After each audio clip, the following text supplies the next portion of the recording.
പാകിസ്ഥാന്റെ പ്രകോപനങ്ങൾക്കു പിന്നാലെ കനത്ത ആക്രമണം അഴിച്ചുവിട്ട് ഇന്ത്യ.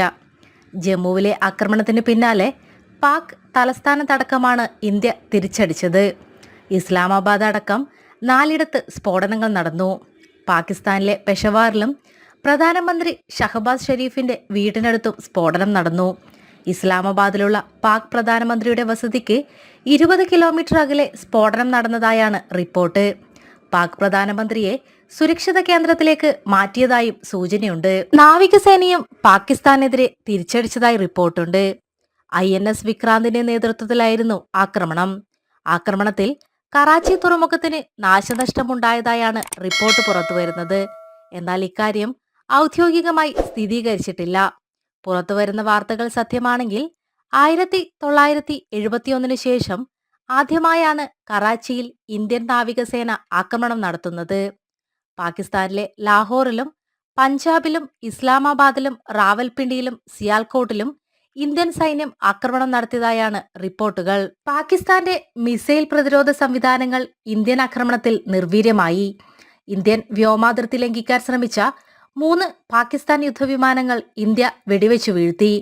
ഒരു അമേരിക്കൻ നിർമ്മിത F-16, 2 ചൈനീസ് നിർമ്മിത JF-17 എന്നിവയാണ് ഇന്ത്യൻ സൈന്യം തകർത്തത്. ജമ്മു ഉൾപ്പെടെ വിവിധ ഇന്ത്യൻ മേഖലകളിലേക്ക് മിസൈലുകൾ തൊടുത്ത് പാകിസ്ഥാൻ നടത്തിയ അക്രമ നീക്കത്തിനാണ് ഇന്ത്യ കനത്ത തിരിച്ചടി നൽകിയത്. അതിർത്തി കടന്ന പാക് ഡ്രോണുകളും ഇന്ത്യ തകർത്തു. പാകിസ്ഥാൻ അതിർത്തി കടന്നുള്ള പ്രകോപനം തുടരുകയും ഇന്ത്യ ശക്തമായി തിരിച്ചടിക്കുകയും ചെയ്യുന്ന സാഹചര്യത്തിൽ അതിർത്തി സംസ്ഥാനങ്ങളിലുടനീളം കടുത്ത ജാഗ്രത തുടരുകയാണ്. ചില സംസ്ഥാനങ്ങളിലും അതീവ ജാഗ്രതാ നിർദ്ദേശം സർക്കാർ നൽകിയിട്ടുണ്ട്. ഏത് ആക്രമണത്തെയും പ്രതിരോധിക്കാൻ സൈനിക വിഭാഗങ്ങൾ സജ്ജമായിരിക്കുമ്പോൾ സ്കൂളുകളും വിദ്യാഭ്യാസ സ്ഥാപനങ്ങളും അടച്ചിടാൻ വിവിധ സംസ്ഥാനങ്ങളിലെ സർക്കാരുകൾ നിർദ്ദേശം നൽകിയിട്ടുണ്ട്. അതിർത്തിക്കടുത്തുള്ള പല ജില്ലകളിലെയും സംസ്ഥാന പോലീസ് സേനകളിലെ ഉദ്യോഗസ്ഥരുടെ അവധികൾ റദ്ദാക്കിയിരിക്കുകയാണ്. ഡൽഹിയിൽ എല്ലാ സർക്കാർ ഉദ്യോഗസ്ഥരോടും അവധി റദ്ദാക്കി ജോലിയിൽ പ്രവേശിക്കാൻ സർക്കാർ നിർദ്ദേശം നൽകുകയും ചെയ്തു.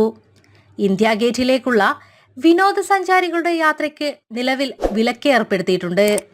എന്തെങ്കിലും തരത്തിൽ അടിയന്തര സാഹചര്യമുണ്ടായാൽ വേണ്ട നടപടികൾ സ്വീകരിക്കുന്നതിന് ആരോഗ്യ ദുരന്ത നിവാരണ വിഭാഗങ്ങൾക്ക് മുന്നറിയിപ്പുകൾ നൽകിയിട്ടുണ്ട്.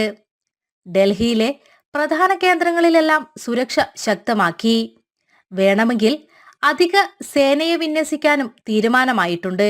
കൂടാതെ സുരക്ഷയുടെ ഭാഗമായി രാജ്യത്തെ 24 വിമാനത്താവളങ്ങൾ അടച്ചതായി വ്യോമയാന മന്ത്രാലയം അറിയിച്ചു.